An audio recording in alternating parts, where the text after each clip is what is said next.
نسألك علما نافعا ورزقا واسعا وعملا متقبلا. اللهم أعنا على ذكرك وشكرك وحسن عبادتك. اللهم اغفر لنا وارحمنا واهدنا وارزقنا. قال الإمام العلامة ابن القيم الجوزية رحمه الله تعالى في كتابه الداء والدواء، نفعنا الله بعلمه وجمعنا وإياه في دار كرامته. قال ولعن المصورين، dan Allah Azza wa Jalla melaknat para al-musawwirin, pengukir yang mengukir makhluk bernyawa. Wala'ana man 'amila 'amala qaumi Lut, dan Allah melaknat orang-orang yang berbuat sebagaimana perbuatan kaum Nabi Lut. Dan ini yang pernah kita singgung, barakallahu fikum. Hampir rata-rata orang-orang yang seperti itu hidupnya enggak normal, bahkan meninggalnya pun enggak normal. La'anallahu man 'amila 'amala qaumi Lut. Dan kita tahu barakallahu fikum bahwa yang laknat di dalam bahasa Arab, laknat adalah at-tardu wal ib'ad min rahmatillah. Ketika suatu perbuatan atau seseorang divonis dengan laknat, artinya orang itu akan hidup jauh dari rahmat Allah Subhanahu wa taala, hidup akan jauh dari kasih sayang Allah Subhanahu wa taala. Sehingga kalau orang sudah hidup dalam keadaan seperti itu, enggak ada yang bisa diandalkan.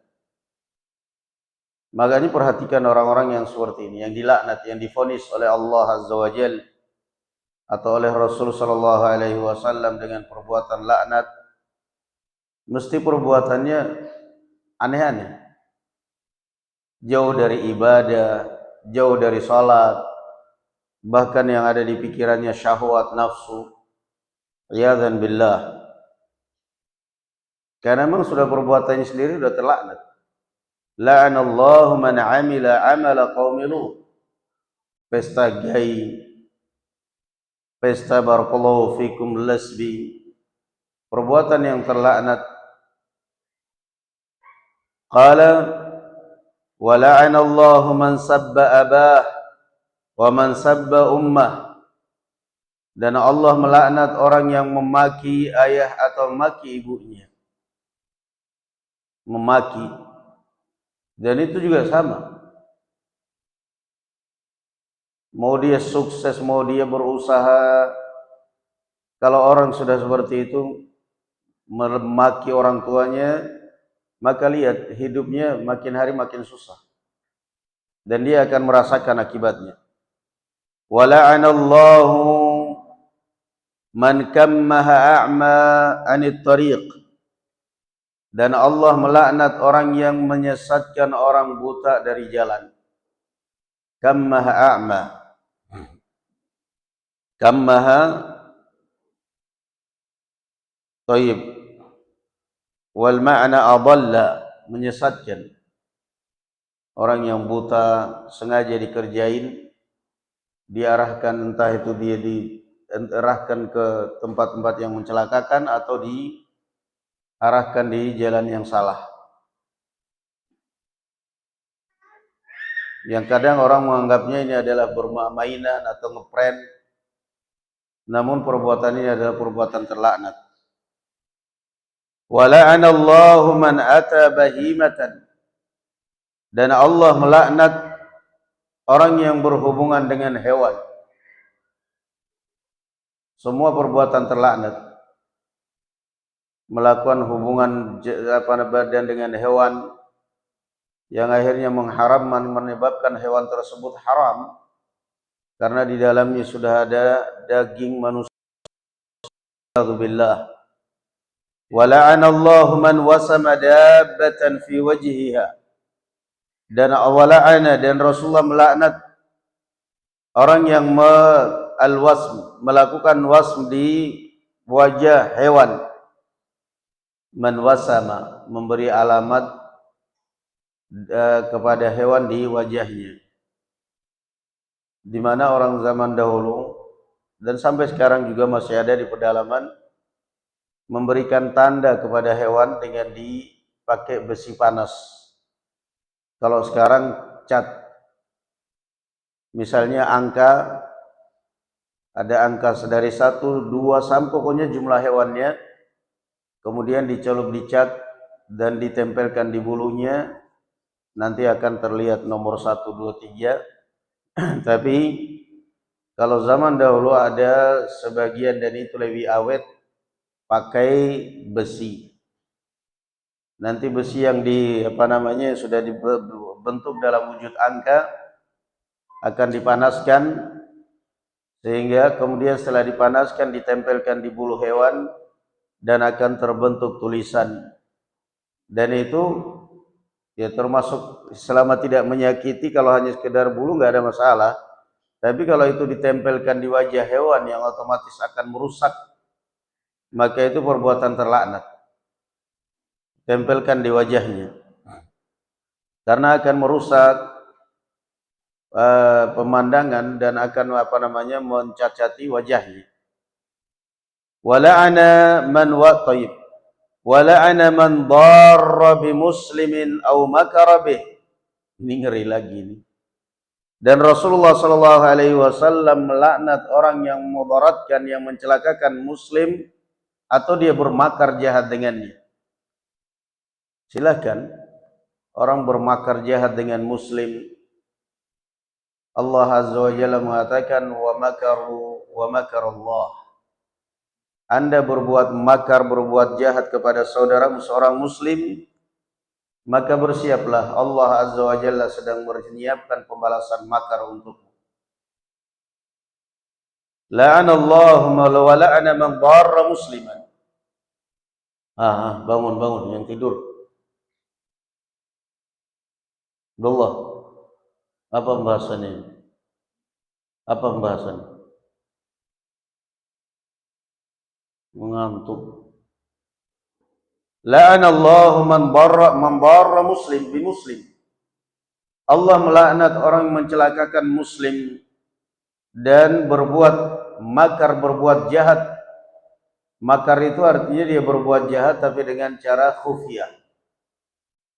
Isal asyarr ila syakhs bi tariqatin khafiyah. Itu makar. Yakni mencelakakan orang dengan cara yang halus. Di depan senyum, di depan memuji, di depan menyanjung, di belakang dendam, di belakang sedang menyusun rencana jahat. Maka hati-hati, Anda orang yang terlaknat. La haula wala quwata illa billah.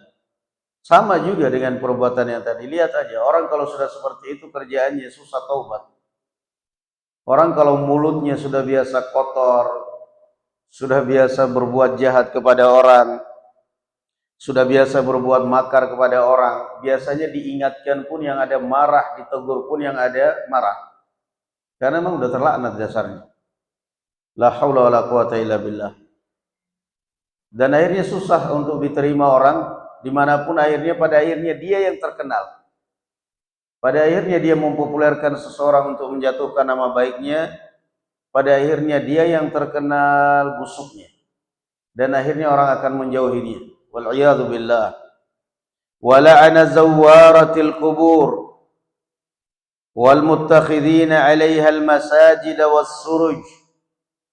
Dan Allah melaknat wanita-wanita yang sering-sering ziarah kubur dan yang menjadikan kuburan sebagai masjid, tempat ibadah, dan menyalakan lampu di kuburan.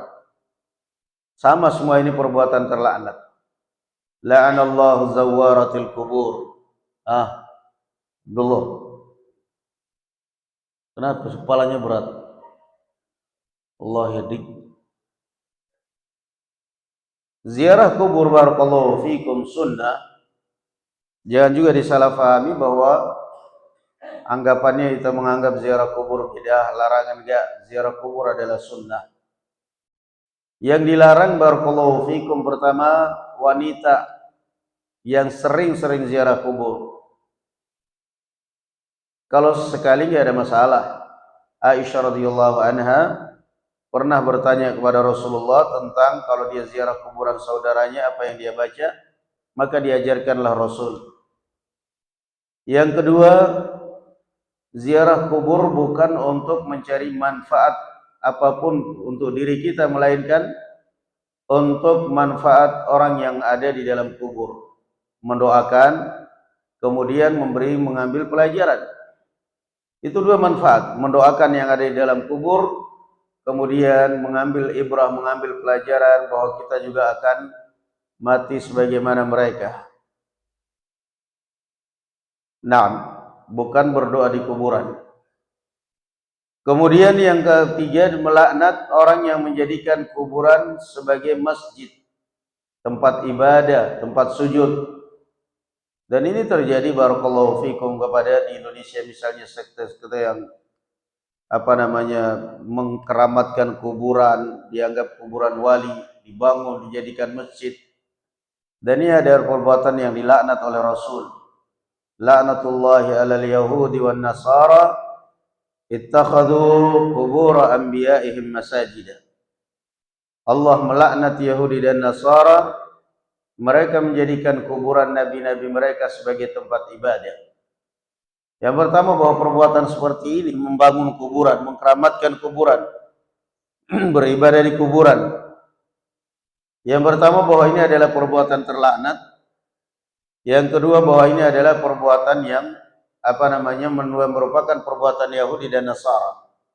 Al-Yahud wan Nasara. Wala'ana man afsada imra'atan ala zawjiha aw mamlukan ala sayyidih. Dan Rasulullah sallallahu alaihi wasallam melaknat orang yang merusak rumah tangga orang. Hati-hati. Kadang-kadang suka ikut campur dengan urusan rumah tangga orang, berusaha supaya memisahkannya. Dan ngeri, orang kalau udah terbiasa ikut campur urusan orang, itu dia biasanya nanti akan sengsara, akan susah sendiri dia. Karena setiap perbuatan jahat mesti akan berakibat jahat. Didoakan kejelekan, didoakan kejahatan. La'anallahu man afsada imra'atan ala zawjiha. Dihasut, istrinya dihasut. Kenapa sih kalian banyak ngantuk hari ini? Yang ngantuk-ngantuk besok taruh garpu itu di lehernya. Ngantukan. La'anallahu man afsada imra'atan ala zawjiha. Istrinya dihasut.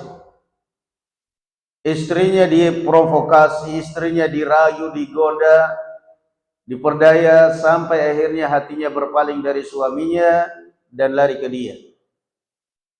Lari ke dia, cerai akhirnya, istrinya minta cerai, kemudian menikah dengan dia, padahal suaminya sedang merantau mencari nafkah atau sedang bekerja mencari nafkah. Ini perbuatan yang terlaknat. Dan sekali lagi catat, ingat, setiap perbuatan yang dilaknat oleh Allah ataupun oleh Rasul sallallahu alaihi wasallam, lihat akibatnya mesti akan fatal. Begitu ketahuan oleh suaminya, entah itu dibunuh, bahkan entah itu dibunuh dua-duanya, karena memang perbuatan-perbuatan terlaknat. Au mamlukan ala sayyidih, atau orang yang merusak hubungan antara tuan dengan budaknya. Dihasut. La ilaha illallah. Ya, yang sekarang justru perbuatan terlaknat ini dikampanyekan, entah itu di TikTok, entah itu di YouTube, di mana saja dijadikan konten. Dijadikan konten. Dijadikan konten.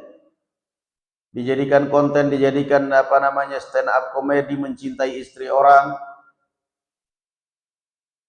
Kalau mencintai janda itu saingannya banyak. Kalau mencintai perawan saingannya banyak. Tapi kalau mencintai istri orang itu saingannya cuma satu, suaminya katanya. Yang penting itu pertanda bahwa dia sudah siap mati. Mainan perbuatan yang laknat, perbuatan yang terlaknat dianggap dijadikan konten untuk mencari uang, untuk mencari follower, untuk mencari barakallahu fikum uang dari perbuatan yang terlaknat. Atau dia berdandan seperti perempuan, dia harus memakai gamis, dia harus memakai jilbab seperti perempuan demi untuk konten. Siap-siap suatu saat kamu akan kena batunya karena perbuatan Anda perbuatan terlaknat. La'anallahu man afsada imra'atan ala zawji. Dirusak hubungannya. Istrinya digoda, dirayu, diperdaya sampai akhirnya tertarik, rusak rumah tangga orang. Rusak rumah tangga orang. Wa la'ana man ata imra'atan fi duburiha. Dan Rasulullah melaknat orang yang menggauli istri di duburnya. Menggauli istri di duburnya perbuatan terlaknat. Bagaimana kalau itu adalah zina wal-'iyadzu billah. Wa akhbara anna man batat muhajiratan li firashi zawjiha la'anatha al-malaikatu hatta tusbiha. Dan Rasulullah mengabarkan bahwa jika ada seorang wanita tidur menjauh dari suaminya, maka dia tidur dilaknat oleh malaikat sampai esok hari. Ini juga perbuatan yang terlaknat. Wala'ana man tasaba ila ghairi abi. Dan Allah melaknat orang yang menisbatkan diri pada selain ayahnya. Anak angkat, kemudian dia memanggil ibu angkatnya, bapak angkatnya sebagai ayah sendiri, ibu sendiri, perbuatan terlaknat. Nah, di awal Islam boleh. Di awal Islam boleh. Makanya Rasul sallallahu alaihi wasallam di awal Islam mengumumkan di Ka'bah Zaid bin Harithah sebagai anaknya. Sehingga orang-orang pun memanggil Zaid bin Muhammad. Orang-orang pun memanggil Zaid bin Muhammad karena boleh di awal Islam. Zaid bin Harithah radhiyallahu anhu arda, budaknya Hakim bin Hizam yang kemudian dihadiahkan kepada bibinya Khadijah radhiyallahu anha. Setelah Khadijah menikah dengan Rasulullah, Khadijah menghadiahkannya kepada Rasulullah suaminya. Kemudian oleh Rasulullah sallallahu alaihi wasallam dimerdekakan, dijadikan maula, bahkan dijadikan anak angkat. Dan beliau mengumumkan di Ka'bah bahwa mulai sekarang Zaid bin Harithah adalah anak saya. Sehingga orang memanggil Zaid bin Muhammad. Manggil Zaid bin Muhammad. Kemudian turun teguran dari Allah Azza wa Jalla untuk pengharaman, dan Allah mengatakan ud'uuhum liabaihim huwa aqsatu 'indallah. Fa in lam ta'lamu abaahum fa ikhwanikum fid din wa mawalikum. Kemudian turun perintah dalam Al-Qur'an, panggillah mereka dengan ayah-ayah mereka. Maka Rasulullah pun akhirnya mengumumkan kembali, mulai sekarang tidak boleh lagi memanggil Zaid bin Muhammad, panggillah dengan nama ayahnya Zaid bin Harithah. Fa illam ta'lamu aba'ahum, kalau ayah mereka tidak diketahui, tes DNA enggak jelas, ayah ibunya ayahnya enggak ada, enggak diketahui siapa ayahnya anak ini, maka boleh dipanggil dengan nama bin Abdullah, bin Abdurrahman, bin Abdul Aziz. Dan itu enggak ada kedustaan, karena semua kita adalah hamba Allah. Nama anak ini siapa? Namanya Ahmad bin Abdurrahman bin Abdullah bin Abdul Latif, Abdul Razak. Semua enggak ada. Atau dijadikan sebagai saudara. Saudara di dalam satu agama. Saudara apa? Saudara kandung? Bukan. Saudara satu keyakinan. Fa ikhwanukum fid din, bisa jadi saudara kalian. Kalau kalian tidak tahu nama ayahnya, ya sudah jadikan dia saudara. Saudara apa? Bukan saudara kandung. Saudara satu keyakinan, satu bangsa, satu tanah air. Satu agama. Nah, maka dilarang. Bahkan Rasul sallallahu alaihi wasallam mengatakan, "Man intasaba ila ghairi abihi atau ila ghairi ummih faqad zanna nafsah." Kalau ada orang yang mengakui, yang meyakini, mengklaim bahwa itu adalah anaknya padahal jelas-jelas bukan anaknya, lainnya kalau sekedar panggilan, saya memanggil ponakan, saya memanggil anak tetangga, saya memanggil anak murid saya, santri-santriwati saya, anak-anakku sekalian, artinya maksudnya anak didik saya, artinya maksudnya itu adalah untuk menunjukkan keakraban, tidak ada masalah. Tapi kalau memanggil anakku dengan keyakinan itu adalah anakmu, itu yang nggak boleh. Karena apa kata Rasulullah, faqad zanna nafsa, maka itu secara tidak langsung dia telah mengklaim bahwa dia berzina.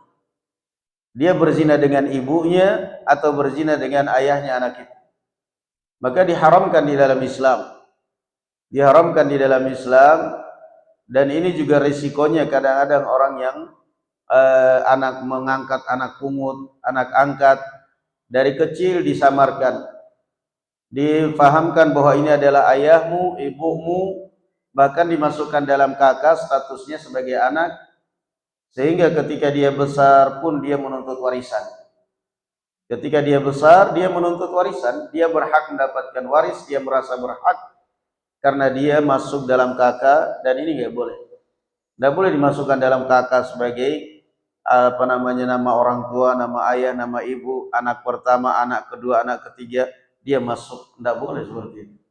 Nah, karena sudah apa namanya, yang tadinya awalnya boleh kemudian terlarang. Na'am, barakallahu fikum, wallahu a'lam bissawab. Alhamdulillah.